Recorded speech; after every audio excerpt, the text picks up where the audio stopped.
जय भीम मित्रांनो.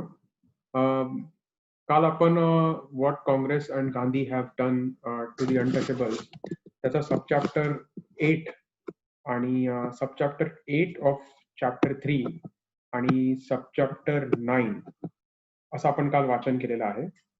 अ, कालच्या वाचनाच्या शेवटी आपण असं डिस्कस केलं होतं, की आपल्याला काल जेवढं वाचन होईल त्याचं आपण डिस्कशन आज करणार आहोत. तर आपण त्याच्यामध्ये थोडासा बदल करतोय.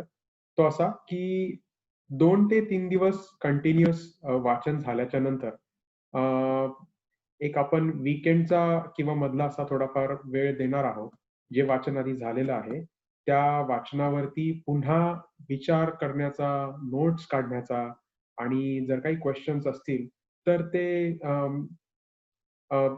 इंटरनली एकमेकांना कनेक्ट करून ते रिझॉल्व्ह करण्याचा किंवा त्यामध्ये आम्हाला कुणाला हेल्प जर करता आली, तर तशी हेल्पही आम्ही विचारू आणि त्याचे आन्सर्स घेऊ.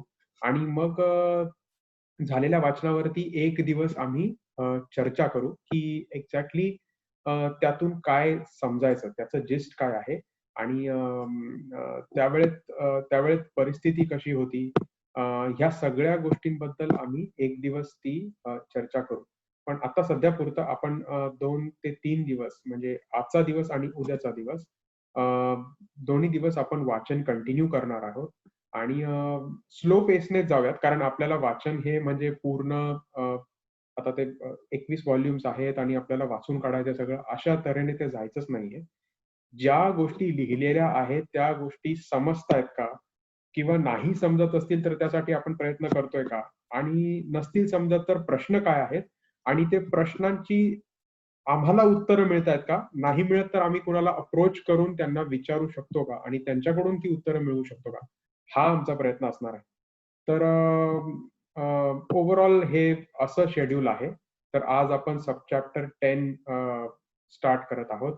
आपल्यासोबत मीटिंग रूममध्ये संजय सर आहेत, संजय नगरकर सर आहेत, विकी भालेराव सर आहेत, त्यांनी आज जॉइन केलं आहे आणि हरीश आहे. तर असे 4 जण आम्ही आहोत आणि आता आपण वाचन स्टार्ट करूया.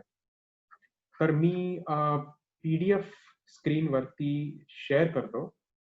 म्हणजे ती तुम्हालाही टेक्स्ट दिसेल एक्झॅक्टली आपण काय वाचन करतोय.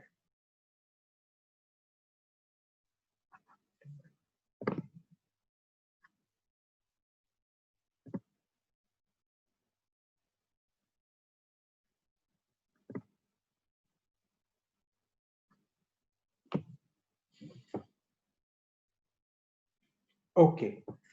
सो सबचॅप्टर 10 123 पेजवर आहे बघा. 123 पेजवर सबचॅप्टर 10 चालू होतं. तर continuing the story, the next part, the next part of it relates to the election that took place in February 1937 to the provincial legislatures as reconstituted under the Government of India Act 1935. This was the first occasion in its lifetime that the Congress came down to fight an election. It was also the first time that the untouchables got the privilege to elect their own representatives. Some leaders of the untouchables who were siding with the Congress when the Pune Pact was being forged, such as the late Devan Bahadur M.C. Raja, cherished the fond hope that the Congress will not intermeddle in the elections of the untouchables to the seats reserved for them. But this hope was dashed to pieces. The Congress had a double purpose to play its part in the election to the reserved seats of the untouchables. In the first place, it was out to capture in order to build up its majority, which was essential for enabling it to form a government. In the second place, it had to prove the statement of Mr. Gandhi that the Congress represented the untouchables and that the untouchables believed in the Congress. The Congress therefore did not hesitate to play a full, mighty, and I may say so, a malevolent part in the election of the untouchables by putting up untouchable candidates on Congress ticket pledged to Congress program for seats reserved for the untouchables. With the financial resources of the Congress, it made a distinct gain. The total number of seats allotted to the untouchables under the Government of India Act 1935 are 151. The following table shows how many were captured by untouchable candidates who stood on the Congress ticket.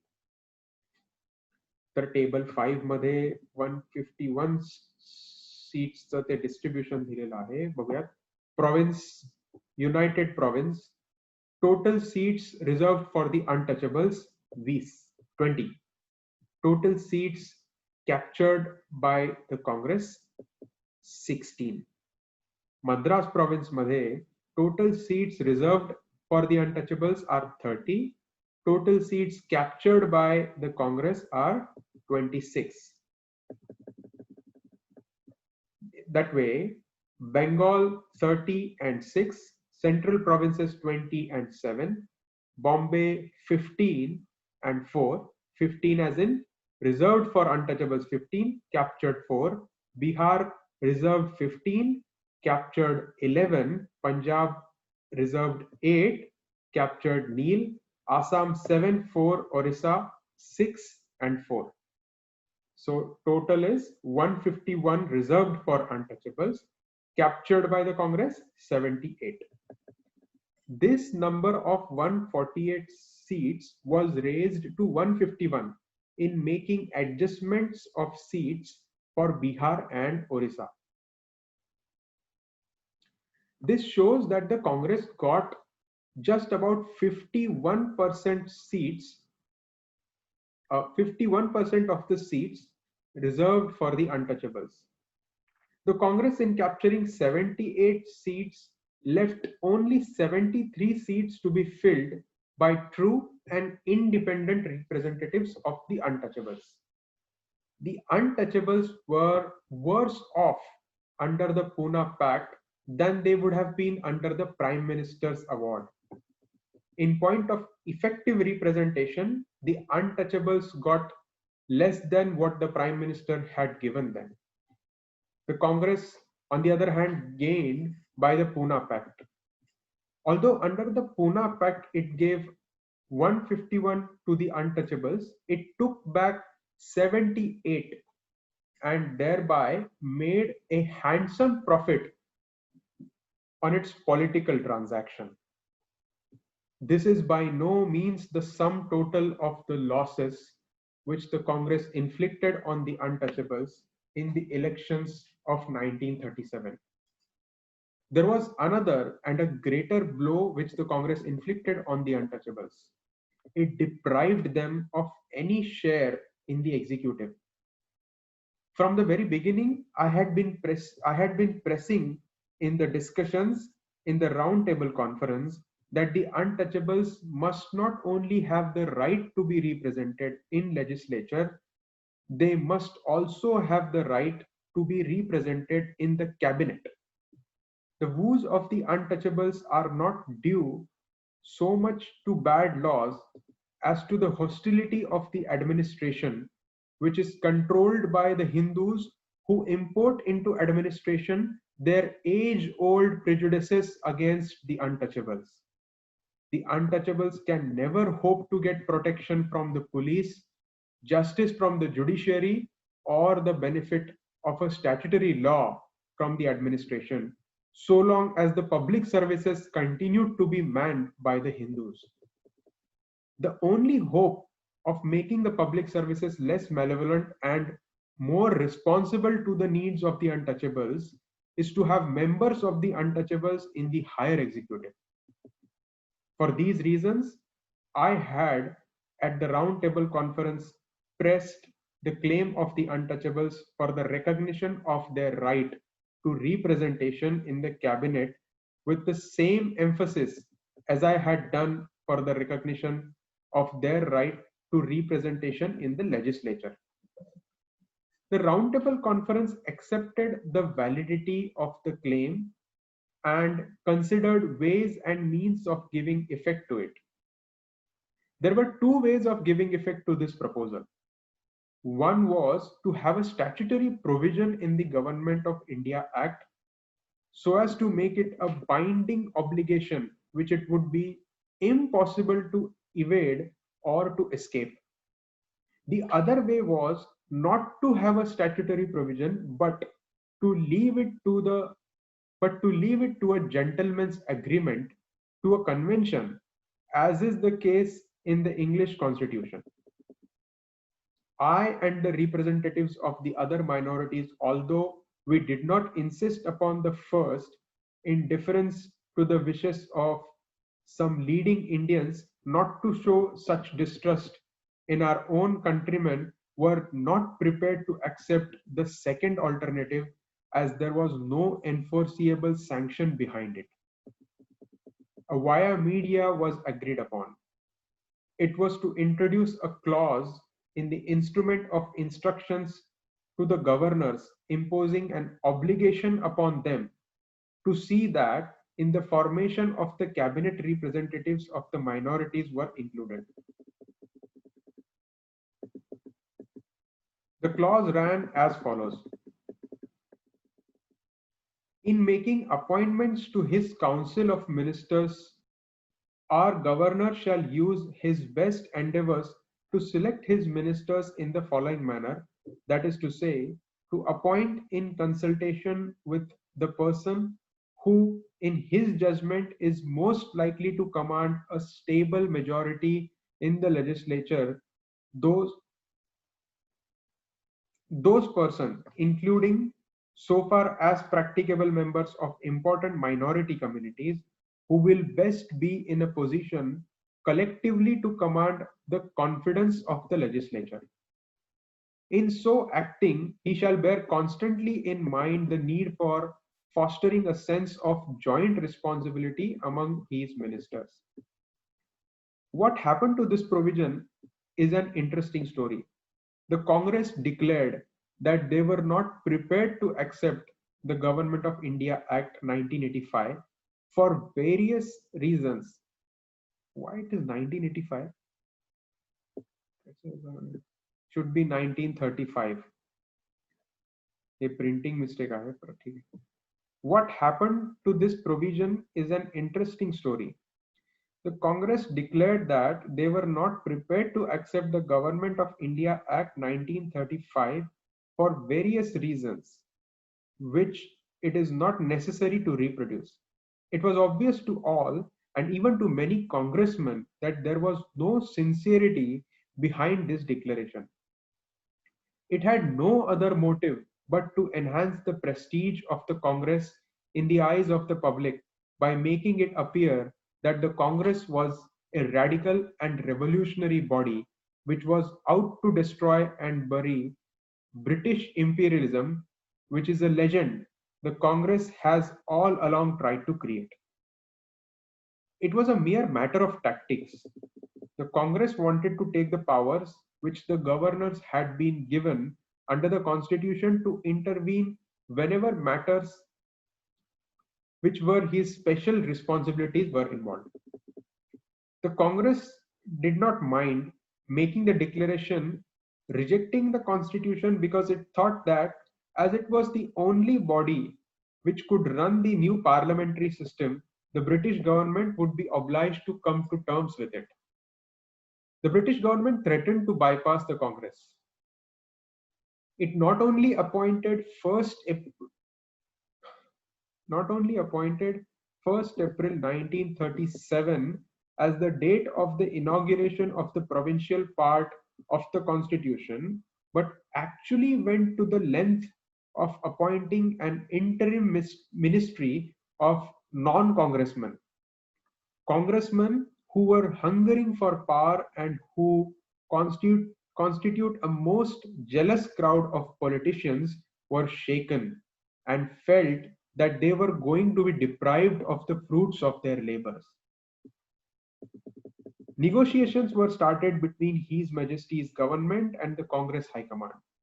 The Congress High Command demanded that if an undertaking was given by His Majesty's government, that the governors will not use their powers given to them under the special responsibility clauses in the Constitution by interfering in the day-to-day administration of the provinces. The Congress, which was most anxious that the new constitution should begin to operate with the goodwill of the majority, agreed to give the undertaking demanded. The surprising part of it is that the Congress High Command enlarged the scope of this undertaking so as to include in the undertaking the non-exercise by the governors of the provinces of the powers given to them under the instruments of instructions to see that the representatives of the minorities were included in the provincial ministries. The governors who gave full accommodation to the Congress surrendered their authority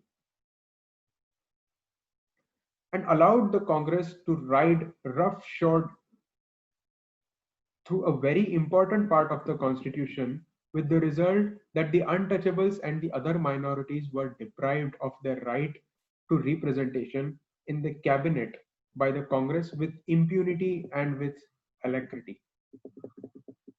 The deprivation of untouchables by the Congress of their right to representation in the cabinet has the appearance of malice aforethought. One of the grounds urged by the Congress for the non-inclusion of representatives of the minorities in their cabinets was that a cabinet must be a party cabinet if it is to take collective responsibility, and that the Congress was quite ready to include members of the minority communities in its cabinet, provided they were prepared to join the Congress and sign the Congress pledge. Whatever may be the value of such argument against other minorities, it had absolutely no value against the untouchables. The Congress could not use it to defend its conduct in excluding the untouchables from the cabinet for two reasons. In the first place, the Congress was bound by the terms of the Pune Pact to give representation to the untouchables in the cabinet. In the second place, the Congress could not say that there were no untouchables in the legislature who were not members of the Congress party. On the contrary, there were as many as 78 untouchables returned on the Congress ticket and pledged to the Congress policy. Why then did the Congress not include them in the cabinet? The only answer is that it was a part of the Congress policy not to admit the right of the untouchables to be represented in the cabinet, and that this policy had the support of Mr. Gandhi. Those who may have any doubt as to the correctness of this statement may well consider the evidence set out below. The first piece of evidence lies embedded in the story of the expulsion of the Honorable Dr. Khare from the Congress. As is well known, Dr. Khare was the Prime Minister in the Congress ministry in the central provinces. Owing to internal quarrels among the members of his cabinet, Dr. Khare, to get rid of those that were inconvenient, adopted the perfectly normal course of tendering his own resignation and that of the other ministers to the governor with a view to form a new cabinet. Thereafter, the governor, in full conformity with constitutional practice, recalled Dr. Khare and asked him to form another cabinet with himself as the premier. Dr. Khare accepted the invitation and formed the new cabinet, dropping old and inconvenient hands and taking in some new ones. Dr. Khare's new cabinet was different from the old in one important respect, namely that it included Mr. Agni Bhoj, an untouchable, who was a member of the central province, who belonged to the Congress party and who, by his education, well qualified to be a minister. On the 26th July 1938, the Congress Working Committee met uh, met in Warda and passed a resolution condemning Dr. Khare on the ground that in tendering the resignation of his colleagues in the old ministry, he was guilty of a grave error of judgment, and that in forming a new ministry, he was guilty of indiscipline. In explaining what was behind this charge of indiscipline in forming a new ministry, Dr. Khare openly said that according to Mr. Gandhi, the act of indiscipline consisted in the inclusion of an untouchable in the ministry.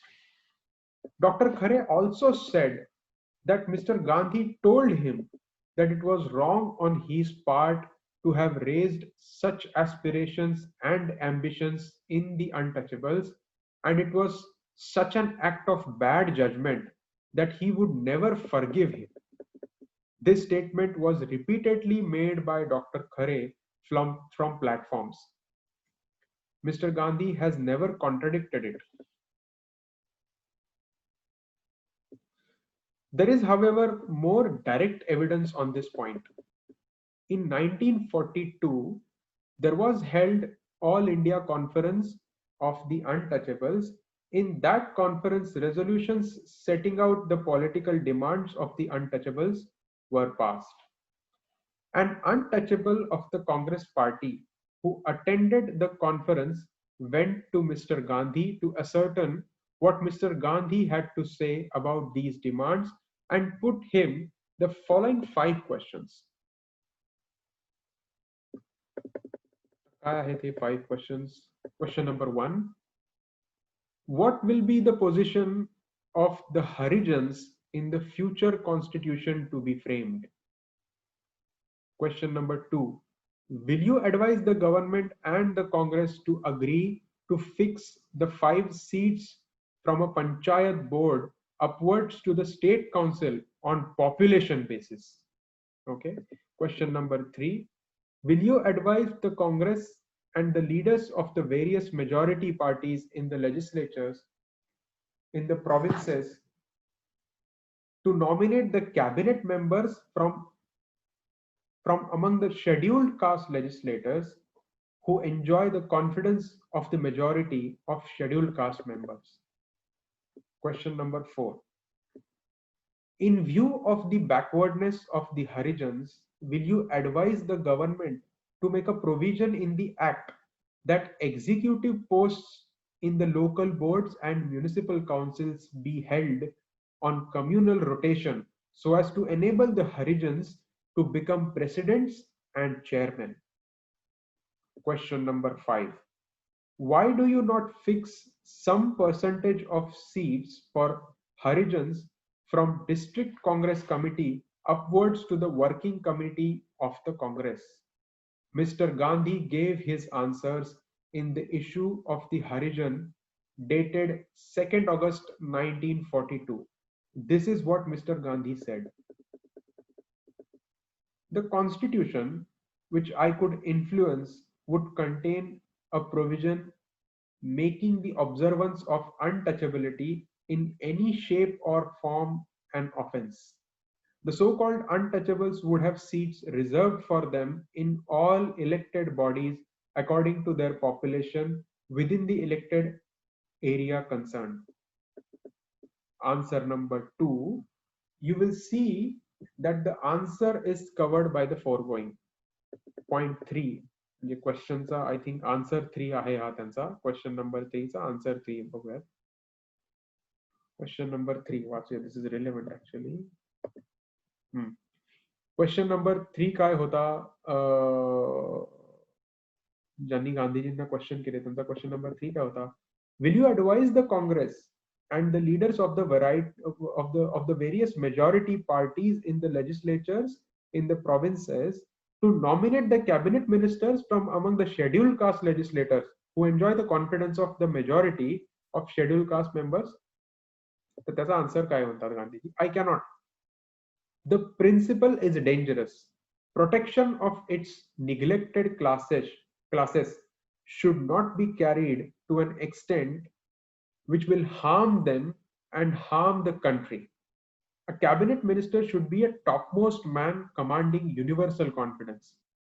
A person, after he has secured a seat in an elected body, should depend upon his intrinsic merit and popularity to secure coveted positions. Question 4 चा काय answer आहे ते बघूया. Question 4 काय होता? In view of the backwardness of the Harijans, will you advise the government to make a provision in the act that executive posts in the local boards and municipal councils be held on communal rotation so as to enable the Harijans to become presidents and chairmen? तर त्याचा answer Gandhiji बघा काय देतात. In the first place, I am not interested in the present act, which is as good as dead, but I am opposed to your proposal on the ground already mentioned. On the ground already mentioned म्हणजे हे question 3 मधलं ground असेल असं वाटतंय मला. I think popularity आणि काय म्हणतात ते त्यावर. ठीक आहे. क्वेश्चन नंबर 5 वाचूयात आपण. Question number 5. ग्राउंड म्हणजे ते ऍक्ट मध्ये चेंज. ग्राउंड म्हणजे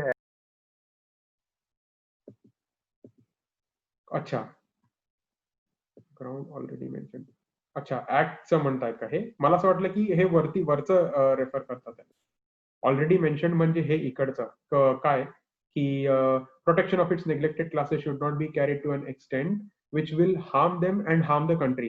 cabinet minister should be a topmost man commanding universal confidence, असं त्यांचं म्हणणं आहे. आणि आय थिंक म्हणजे माझं इंटरप्रिट मला असं वाटतंय की त्यांना ते तसं करायचं नाहीये. जर एक्झिक्युटिव्ह पोस्ट जर दिल्या scheduled caste members na, तर a person after he has secured a seat in an elected body should depend upon his intrinsic merit and popularity to secure coveted positions.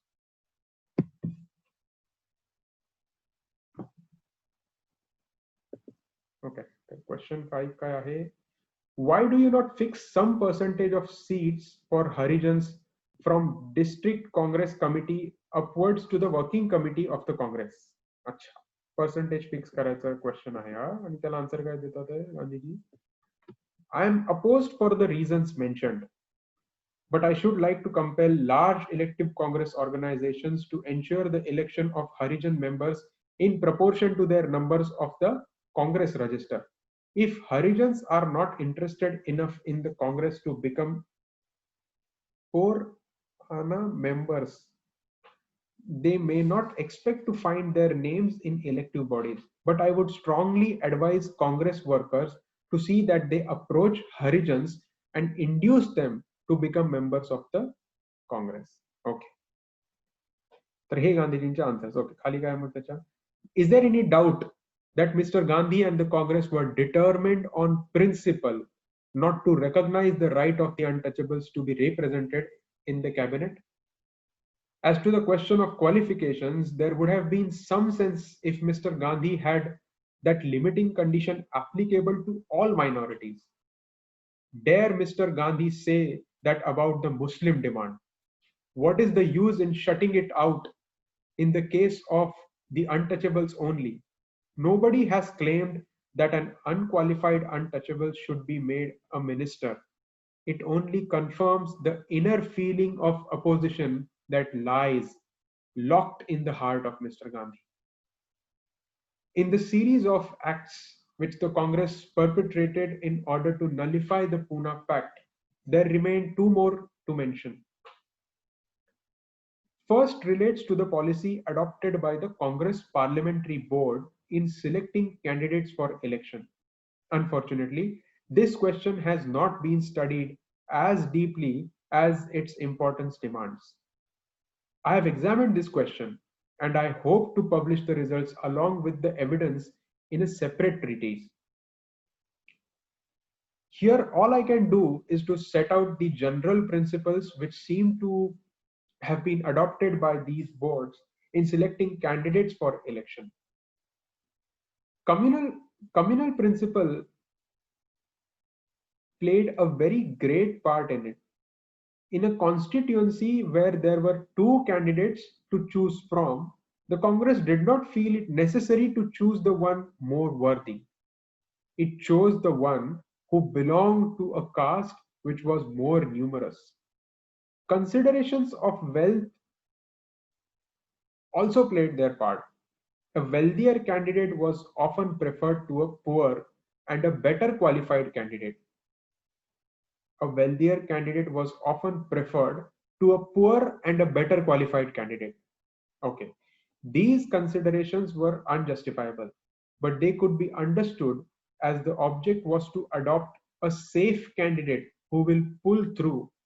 But there were other principles followed which reveal a deep seated plot. Different classes of qualifications were set down for different classes of candidates. From candidates who came, uh, I think here for candidates number from candidates who came from high caste Hindus as Brahmins and the allied communities, those with the highest qualifications were selected. In the case of the non-Brahmins, those with low qualifications were preferred to those with higher qualifications. And in the case of untouchables, those with little or no qualifications were selected in preference to those who had. I don't say that it is, I don't say that is true in every case, but the general result was that of the candidates selected by the Congress. The candidates from the Brahmin and allied communities were the most highly educated candidates, and candidates from the non-Brahmins were moderately educated, and those from the untouchables just about literates. This system of selection is very intriguing. There seemed to be a deep laid game behind it.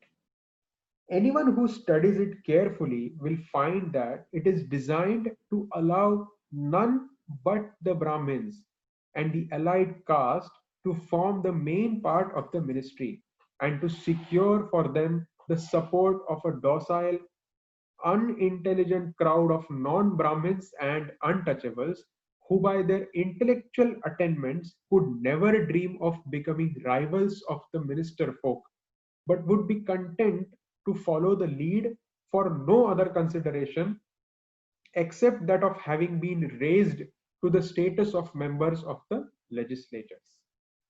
Mr. Gandhi did not see this aspect of the case when he said that to be a minister, the untouchable aspiring for it must be a qualified person. Otherwise, he would have seen that if there were no qualified persons among the untouchable congressmen, it was because the Congress Parliamentary Board did not choose well qualified candidates from the untouchables. If the present system of election continues, the Congress can always prevent educated Indians from becoming members of the legislature, which is the stepping stone for becoming a member of the cabinet. It is a very grave prospect, and some steps will have to be taken to retrieve the position. In the meantime, it is enough to say that the scheme of selecting candidates adopted by the Congress dealt the untouchables a severe blow by depriving them of executive power under the cover of there being no qualified men to hold it, which created for itself by such clandestine and subterranean means. The second misdeed of the Congress was to subject the untouchable congressman to the rigorous of party discipline. Oh, sorry. The second misdeed of the Congress was to subject the untouchable congressmen to the rigors of party discipline. They were completely under the control of the Congress party executive. They could not ask a question which it did not like. They could not move a resolution which it did not permit. They could not bring in legislation to which it objected. They could not vote as they chose and could not speak what they felt. They were there as dumb, driven cattle. One of the objects of obtaining representation in the legislature for the untouchables is to enable them to ventilate their grievances and to obtain redress for their wrongs. The Congress successfully and effectively prevented this from happening. To end this long and sad story, the Congress sucked the juice out of the Pune Pact and threw the ring in the face of the untouchables. तर हा मला वाटतं chapter 10 हे संपलेला आहे. Right, sorry, सब chapter 10. Chapter 4 आपण next lecture मध्ये घेऊया. मी स्क्रीन शेअरिंग स्टॉप करतो. ओके, तर असं आहे हे. असं डेली सर, विकी सर, तुम्ही आता फर्स्ट सेशनच आहे तुमचं, जॉईन करताय तुम्ही आम्हाला. तर असं हे सेशन चालतं सर. आम्ही रीडिंग करतो आणि एक थोडे दिवस गेल्याच्या नंतर, म्हणजे आज थर्सडे, उद्याचा एक दिवस पुन्हा रीडिंग करूया आणि एक पर्टिक्युलर त्या चॅप्टर आपण कम्प्लीट करूया. त्याच्यानंतर मग वीकेंडला थोडस पॉइंट्स जॉट डाऊन करून आणि थोडस अजून एकदा वाचन करून त्याचं एक दिवस असा ठेवूयात जिथे आपल्याला डिस्कस करता येईल की एक्झॅक्टली हे काय होतं, त्याचा टाइम पिरियड, त्याच्यानंतर काय पुना पॅकच्या टेक्स्ट काय होत्या त्या समजून घ्यायच्या, असं सगळं चालेल. तर ओके, आपण लाईव्ह थांबूया तिथे आणि उद्या पुन्हा कंटिन्यू करूयात. तर जय भीम सर्वांना, गुड नाईट. उद्या पुन्हा भेटूयात सेम टाइमावरती. थँक्यू. ओके, जय भीम.